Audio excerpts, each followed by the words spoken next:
2013 यही एक्ट अनुसार जोठी विस्थापन हम ता पूर्व ग्राम सभार कंसेंट नियाजिवो जदि कौन प्राइवेट कंपनी अच्छी ताले 80% लोक ग्राम सभा कंसेंट दबा दरकार जदि कौन सरकारी प्रोजेक्ट अच्छी ताले 70% लोक कंसेंट दबा दरकार। यही आईन 13 आसला 23 गोटे स्टैंडिंग कमिटी गोटे रिपोर्ट देती तार चेयरमैन आमर सप्तगिरी उलाका जी पार्लियामेंट स्टैंडिंग कमिटी से रिपोर्ट रे आसी अधिकांश जगार ग्राम सभा प्रॉपर्ली होना आईन अनुसार केवल सरकारी कागज पत्र रे ग्राम सभा होची लोक मानकु ग्राम सभा को डका जाऊना कागज पत्र रे फेक ग्राम सभा होची फेक ग्राम सभा बीजेपी सरकार रा गोटे हॉलमार्क हो गलानी। तेणु सारा ओडिशा रे विभिन्न जगार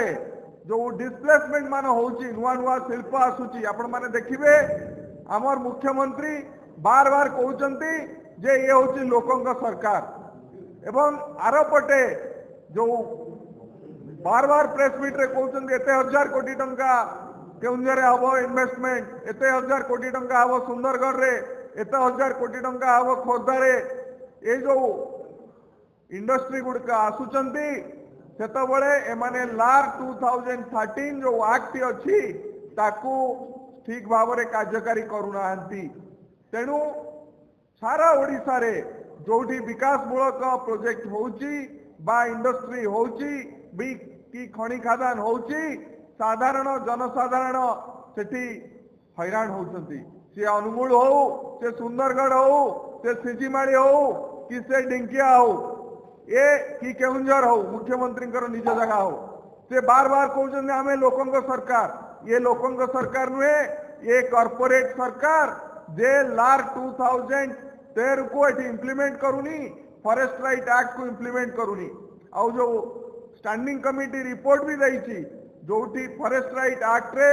लैंड रेकर्ड है लोकंक नारे किंबा जो जंगल उपरे पूरा अधिकार अच्छी आदिवासी मानकर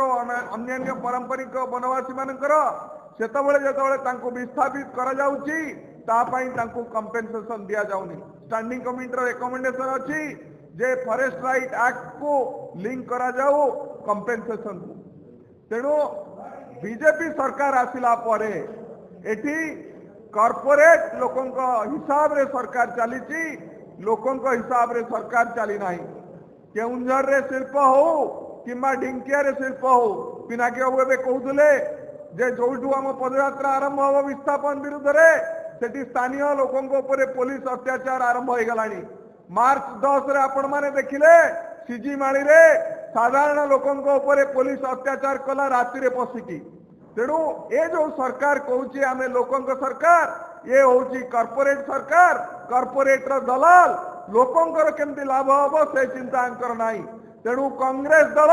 ए सरकार को चेतई दबा पाई ढिंकिया ठू भुवनेश्वर पर्यंत पदयात्रा करिवो सेतिरे सबु बड़ बड़ नेता कांग्रेस रो योगदान करिवे एवं शेष दिन भुवनेश्वर राजरास्ता रे सारा ओडिशा रो हजार हजार लोक जो माने हैरान होचंती विभिन्न जिला रे अनुगुल ठू आरंभ करिकी रायगढ़ कोरापुट सुंदरगढ़ केउंझर जोठी लोकंकर असुविधा अच्छी कलिंगनगर से माने हजार हजार संख्यार एटी जोगदेवे एवं राज्यपाल को जनइबे एटी लोकंक सरकार चली नहीं एटी कॉर्पोरेट सरकार चलीची आउ जदि आकु सरकार न मानिबो तापाई पदक्षेप न नब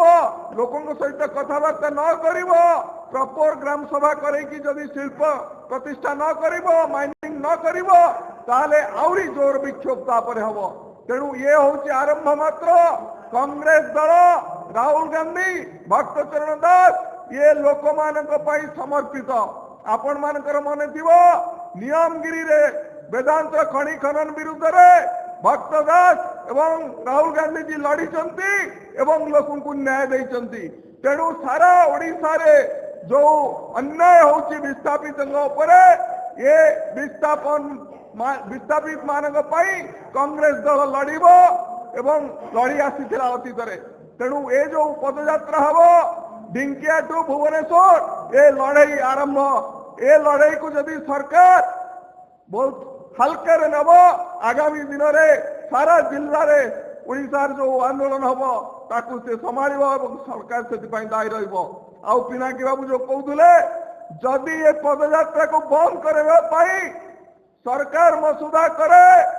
ताले पल्ली ठू दिल्ली पर्यंत आम स्वर उत्तोलन करूँ ए मोहन बाबू जो कहते आम लोक सरकार सी कॉर्पोरेट दलाल बोली सारा भारत वर्ष में प्रचार करूँ। धन्यवाद।